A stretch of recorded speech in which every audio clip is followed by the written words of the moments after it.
Bienvenidos al canal. Hoy vamos a estar viendo las redadas que están sucediendo en Estados Unidos y Los Ángeles, California, no fue la excepción. Miremos este reportaje. Comenzamos desde la ciudad de Los Ángeles, California, donde una ola de operativos migratorios ha estremecido a la comunidad latina durante las últimas horas. Agentes del Servicio de Inmigración y Control de Aduanas, ICE, realizaron redadas simultáneas en al menos 7 puntos clave de la ciudad, dejando un saldo preliminar de 45 personas detenidas, en su mayoría trabajadores migrantes, padres de familia y personas que se encontraban en su jornada laboral. El primer operativo fue reportado alrededor de las 8:35 de la mañana, en el estacionamiento de una conocida ferretería ubicada en el centro de Los Ángeles. Testigos relatan escenas de tensión y conmoción. Lo tiraron al suelo, lo levantaron y se lo llevaron, dijo un trabajador que presenció el momento en que uno de sus compañeros fue arrestado. En cuestión de minutos, al menos 25 personas fueron detenidas en ese solo punto. Varios tenían hijos presentes y, en medio del caos, algunos niños huyeron corriendo al ver que sus padres eran aprehendidos. 40 minutos después, las redadas continuaron en el concurrido distrito de la moda, donde decenas de trabajadores también fueron arrestados. En una tienda de ropa, familiares y defensores de migrantes intentaron impedir la detención de empleados, encerrando momentáneamente a los agentes en el establecimiento. Sin embargo, la acción fue breve, y pronto más trabajadores fueron escoltados hacia camiones blindados. Algunos familiares imploraban hablar con los detenidos o que al menos se les permitiera acceso a un abogado, pero los agentes se mantuvieron firmes y herméticos. En las calles, la respuesta de la comunidad no se hizo esperar.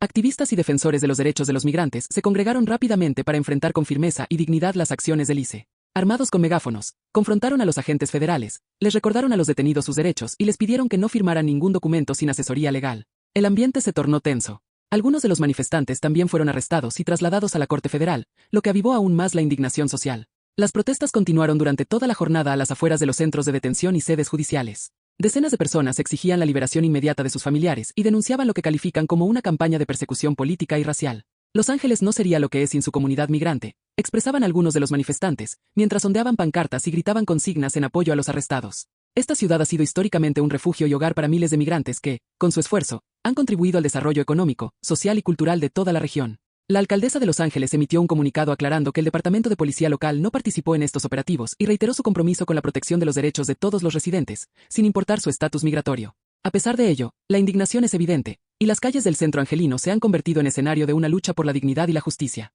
Las imágenes captadas durante los operativos muestran a familias rotas, madres llorando, niños buscando desesperadamente a sus padres y trabajadores detenidos sin posibilidad de defensa inmediata.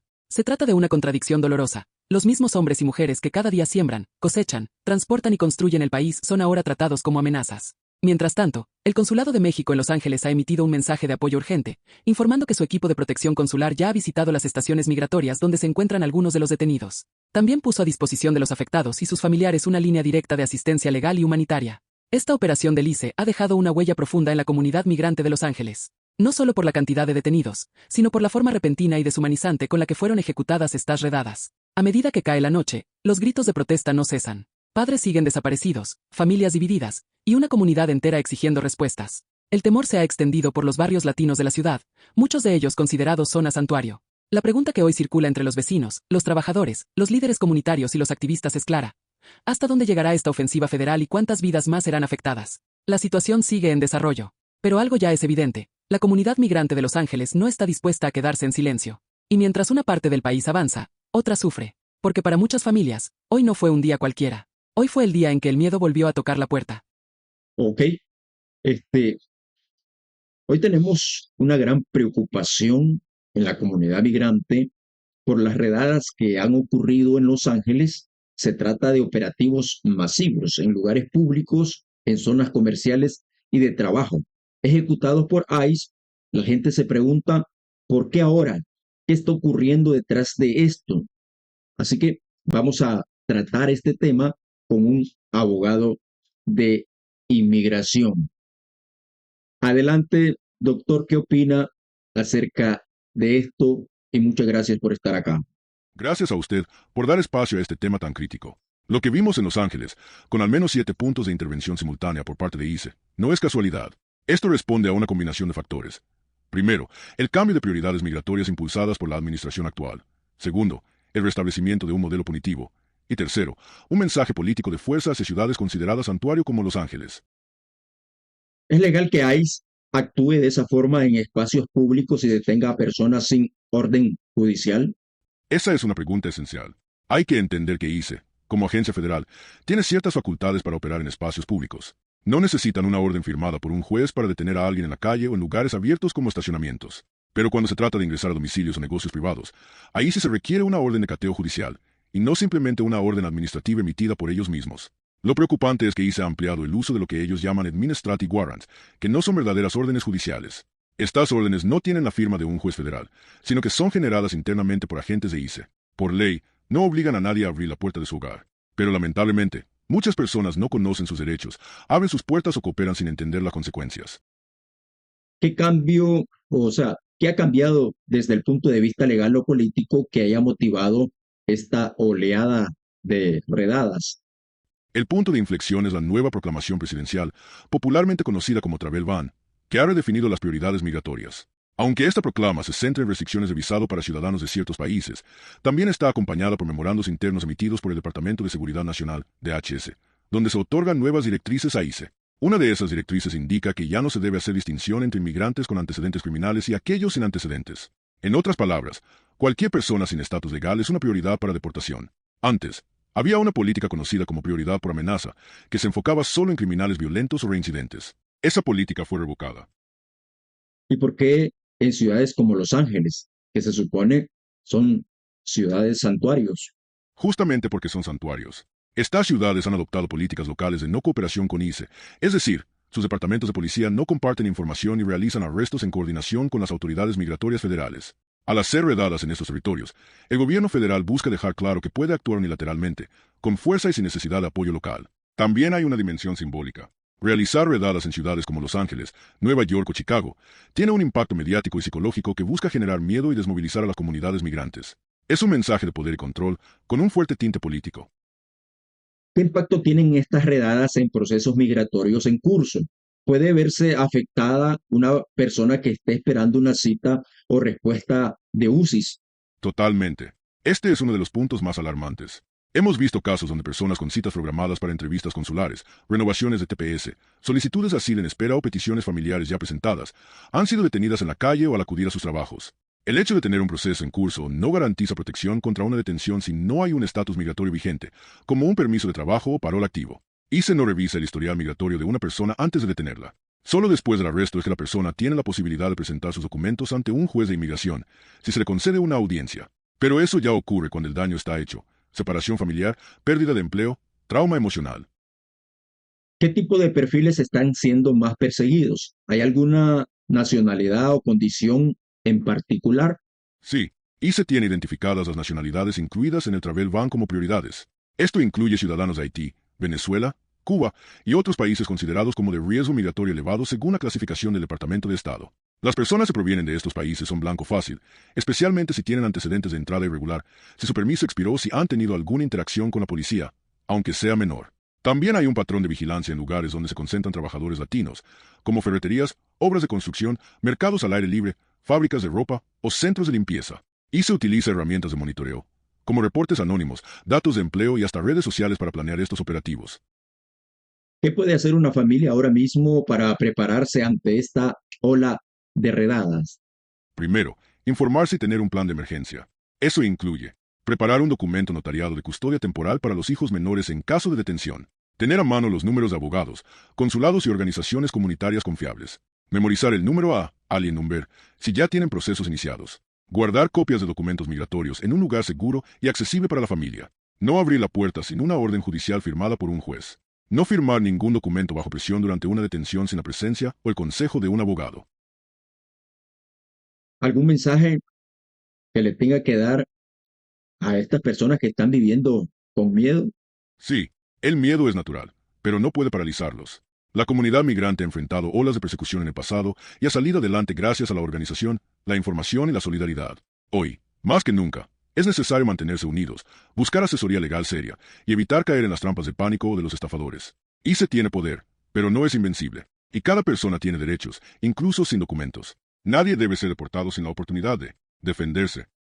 Queremos profundizar en un tema que ha generado muchísima confusión: el nuevo Travel Ban, firmado por el presidente Donald Trump. Esta medida ha estremecido a comunidades migrantes en todo Estados Unidos. ¿Cómo afecta directamente a quienes están en medio de un proceso migratorio como asilo, parol, TPS o peticiones familiares. ¿Qué debemos entender exactamente por travel ban? El travel ban al que hace referencia es una proclamación presidencial emitida por el presidente Trump que impone restricciones severas a ciudadanos de 19 nacionalidades, dividiéndolas en dos grupos, 12 con prohibición total de entrada y 7 con restricciones parciales.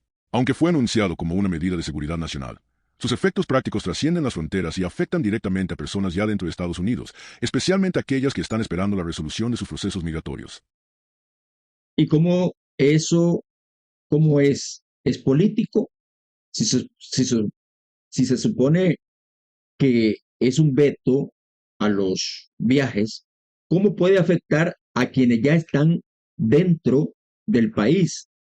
Esa es precisamente una de las mayores preocupaciones. Aunque la medida no tiene un efecto retroactivo explícito sobre quienes ya están en Estados Unidos, el gobierno está utilizando el espíritu de la proclama como criterio de riesgo. Esto significa que UCIS y el DHS pueden desacelerar, rechazar o poner en revisión adicional procesos que involucren a personas de los países en la lista del travel ban. Te doy algunos ejemplos reales. Un solicitante de asilo haitiano cuya entrevista fue cancelada sin explicación, luego de que su expediente fuera redireccionado para revisión de seguridad. Un ciudadano venezolano con parol humanitario que al salir del país para renovar un permiso no pudo regresar, quedando atrapado en el extranjero por las nuevas restricciones. Familias nicaragüenses con peticiones familiares aprobadas que no han recibido notificación de entrevista consular, a pesar de haber cumplido los tiempos. ¿Hay procesos específicos que estén más afectados que otros? Sí, hay tres grupos especialmente afectados. Uno, solicitudes consulares en el exterior. Las embajadas y consulados de Estados Unidos en los países vetados están prácticamente paralizadas. Esto afecta a quienes ya tenían entrevistas agendadas o estaban esperando visa de inmigrante o reunificación. Dos, permisos de viaje, Advance Parole, DACA, TPS, asilo. Si una persona con parol humanitario sale del país, podría no poder reingresar, incluso si su permiso está vigente. El CBP, Customs and Border Protection, puede negar la entrada invocando razones de seguridad nacional derivadas del travel ban. 3. Procesos dentro de Estados Unidos. Sujetos a revisión de antecedentes. Personas con solicitudes de ajuste de estatus, renovación de TPS o peticiones de familiares inmediatos están siendo sometidas a verificaciones adicionales, lo que genera retrasos prolongados o denegaciones injustificadas. Este travel ban es igual a que Trump firmó durante su primera presidencia. No es el mismo, pero es una extensión ideológica. El travel ban original, firmado en 2017, fue conocido como la prohibición musulmana, y fue duramente criticado por su carácter discriminatorio. Esta nueva versión amplía el alcance a países de América Latina y el Caribe, como Cuba, Haití, Venezuela, justificándolo con informes del Departamento de Estado sobre cooperación en seguridad, intercambio de datos biométricos y gobernabilidad. La gran diferencia es que este nuevo travel ban está siendo acompañado por acciones ejecutivas complementarias que permiten a ICE actuar con más agresividad dentro del país y a UCIS ralentizar decisiones administrativas. ¿Qué puede hacer una persona que ya está en proceso migratorio y proviene de un país afectado? Lo primero es no abandonar el país, salvo que sea estrictamente necesario y bajo orientación legal. Si sale, podría no volver a ingresar. Lo segundo es presentar evidencia adicional de arraigo, como contratos de alquiler, trabajo estable, estudios, hijos ciudadanos. Todo esto ayuda a sostener un argumento de riesgo mínimo. En tercer lugar, si el proceso se retrasa o es denegado injustamente, se puede presentar una apelación o motionatorio open con base en violación de debido proceso o aplicación injustificada del veto. Finalmente, buscar apoyo consular activo. Algunos países, como México y Colombia, han creado unidades especiales para ayudar a sus ciudadanos en procesos migratorios afectados por medidas restrictivas. Este veto puede ser revertido en las Cortes o por el Congreso. Podría, pero es complejo. El presidente tiene autoridad constitucional para restringir la entrada de extranjeros si considera que su ingreso es perjudicial para los intereses de los Estados Unidos. Esa cláusula ha sido utilizada en múltiples ocasiones. Sin embargo, si se demuestra que el veto afecta desproporcionadamente a ciertos grupos étnicos, religiosos o países sin justificación válida, puede enfrentarse a demandas colectivas. Ya hay organizaciones de derechos civiles preparando recursos legales. Por su parte, el Congreso podría emitir leyes que limiten el poder ejecutivo en estas materias, pero con la composición actual del Senado, es poco probable que se avance una legislación correctiva en el corto plazo. Un mensaje para las personas que están angustiadas por este veto. Primero, que no están solos. Esto está afectando a cientos de miles de familias, y hay redes legales, religiosas y comunitarias organizadas para brindar apoyo. Segundo, que se informen con abogados verdaderamente acreditados, no con notarios ni consejos de redes sociales. Cada caso es único, y hay estrategias específicas según el tipo de proceso. Tercero, que documenten todo. Guardar cartas, correos de UCIS, notificaciones consulares. Toda esa evidencia puede ser clave si hay que apelar o reabrir un caso. Y, sobre todo, que mantengan la esperanza. Esta proclama es una política de administración, no una ley permanente. Como toda política, puede cambiar, ser suspendida o ser revocada. Lo importante es resistir legalmente y emocionalmente hasta que eso ocurra. Queremos hablar con profundidad sobre lo que una familia migrante puede y debe hacer ante el riesgo real de ser víctima de una redada de ICE en lugares como Los Ángeles, Nueva York, Houston y Miami. Los operativos se están intensificando. ¿Cómo debe prepararse una persona que, aún sin antecedentes, siente que su familia puede estar en la mira? El primer paso ante este nuevo contexto es romper el mito de la seguridad pasiva. Muchos migrantes se han confiado en el hecho de que no tienen antecedentes penales, que pagan impuestos o que tienen hijos ciudadanos, y eso los hace sentir protegidos. Pero eso ya no es garantía. Las redadas no distinguen entre personas con récord criminal y aquellas que simplemente carecen de estatus migratorio. Así que el primer nivel de preparación es mental y legal. La consigna debe ser tener un plan claro antes de que suceda una detención. ¿Cuáles son los pasos más urgentes que una familia debe implementar hoy mismo si quiere estar preparada? Hay 5 acciones prioritarias que toda familia migrante debe implementar. 1. Organizar un folder migratorio físico y digital. Este debe contener copias de actas de nacimiento de todos los miembros de la familia, copias de pasaporte, identificación consular o licencia estatal, aunque esté vencida. Número A. Alien Number, si lo tienen. Copia de cualquier trámite migratorio pendiente o aprobado. Evidencia de presencia prolongada en Estados Unidos.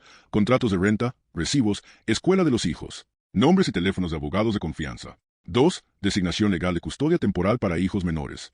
Si hay hijos ciudadanos o DACA que podrían quedarse solos ante la detención de los padres, es fundamental tener firmada y notariada una autorización de custodia temporal para que otro adulto de confianza, familiar o amigo, pueda hacerse cargo sin intervención del Estado.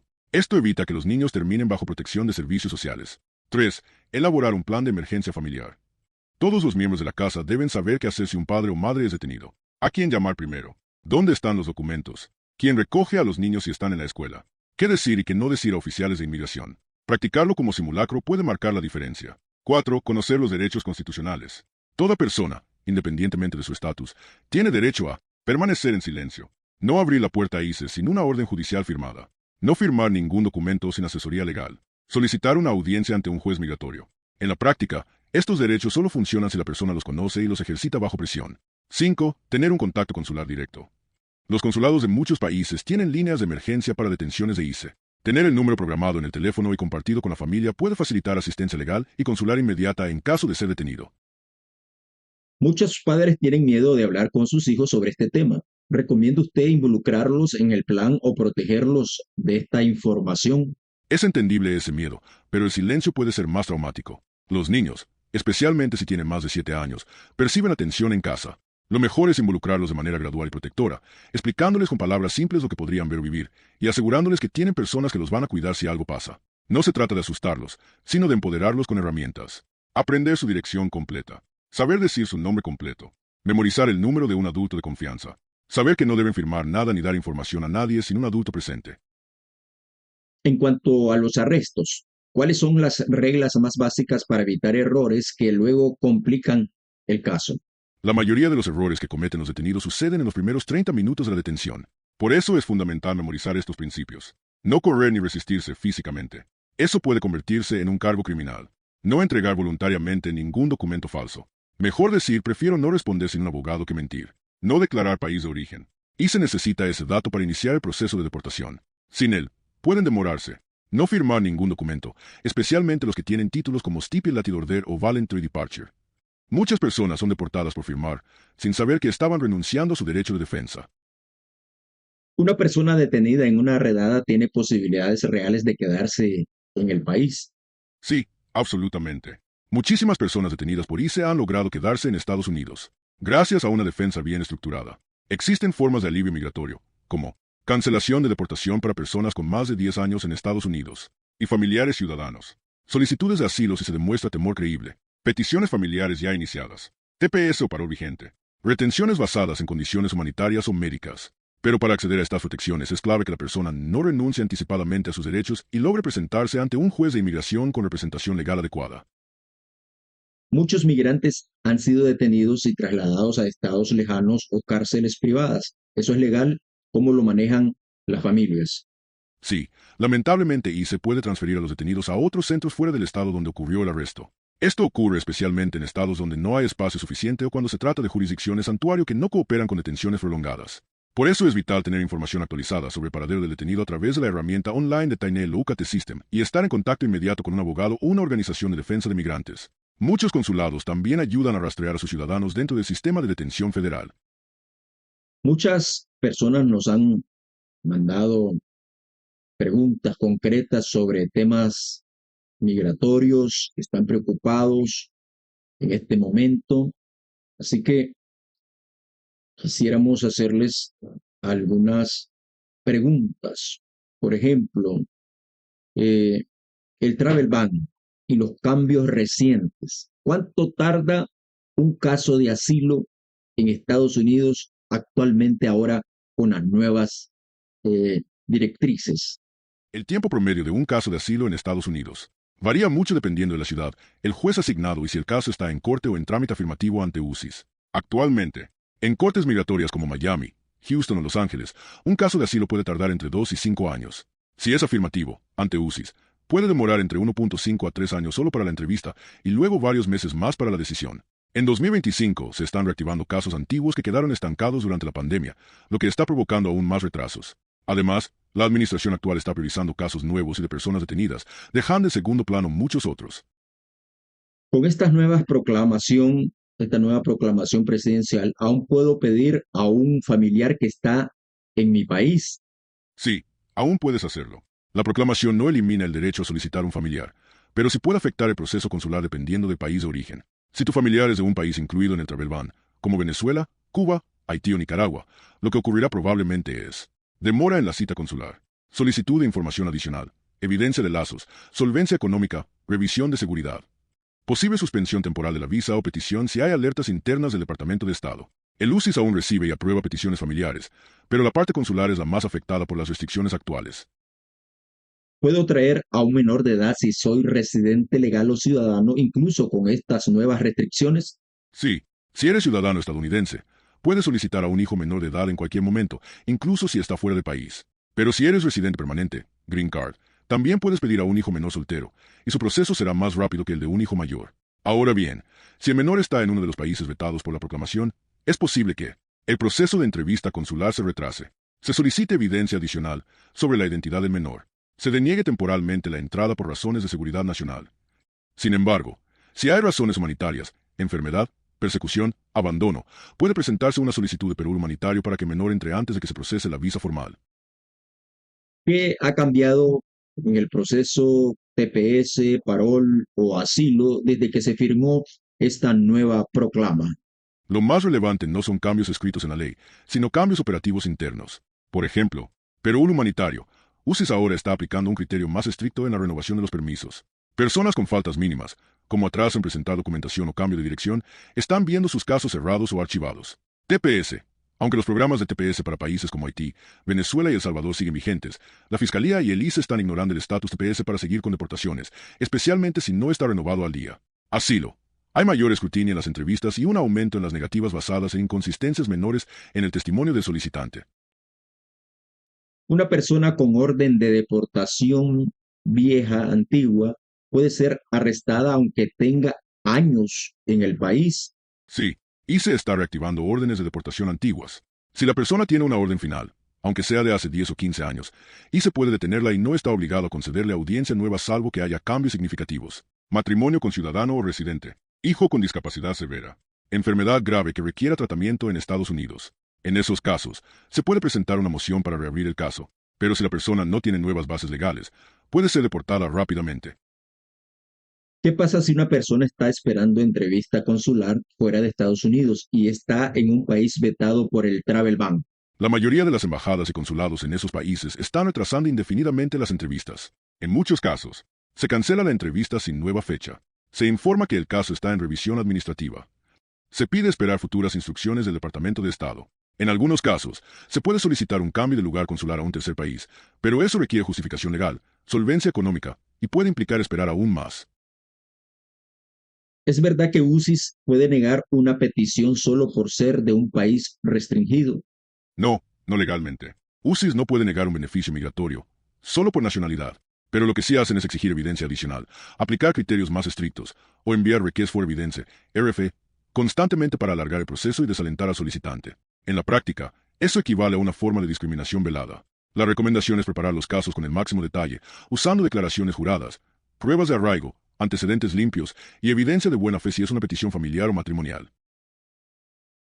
Una persona sin papeles, pero con hijos ciudadanos, puede hacer algo para quedarse legalmente en el país. Sí, pero depende del caso. Hay tres caminos posibles. 1. Cancelación de deportación. En corte si tiene más de 10 años en el país, buen carácter moral y demuestra que su deportación causaría sufrimiento extremo a un hijo ciudadano o residente. 2. Petición familiar con perdón. Si un hijo ciudadano mayor de 21 años hace la petición, puede solicitar un perdón por presencia ilegal si demuestra que la separación familiar causaría daño extremo. 3. Protección humanitaria o médica. Si el hijo tiene alguna condición médica grave que requiere que el padre esté presente, se puede solicitar un stay of removal, suspensión de deportación o deferred action. ¿Puede una persona detenida por ICE pedir un abogado de inmediato o tiene que esperar audiencia? Toda persona detenida por ICE tiene derecho a consultar con un abogado inmediatamente, incluso antes de la primera audiencia. El problema es que ICE no siempre facilita esa comunicación, y muchas personas no saben que pueden pedir un listado de abogados gratuitos o de bajo costo, llamar a su consulado para asistencia legal, negarse a firmar cualquier documento hasta que hablen con un abogado. Una persona sin abogado en su primera audiencia corre el riesgo de aceptar la deportación sin saber que tenía opciones legales para quedarse. Ok, están sucediendo todas estas redadas. Los Ángeles, California, está sucediendo también en muchas ciudades y va a haber más redadas. Así que infórmate con nosotros y vamos a estar dándote información en otro video sobre estas redadas. Si te gustó el video, comparte, comenta, suscríbete y nos vemos en otro programa. Bendiciones.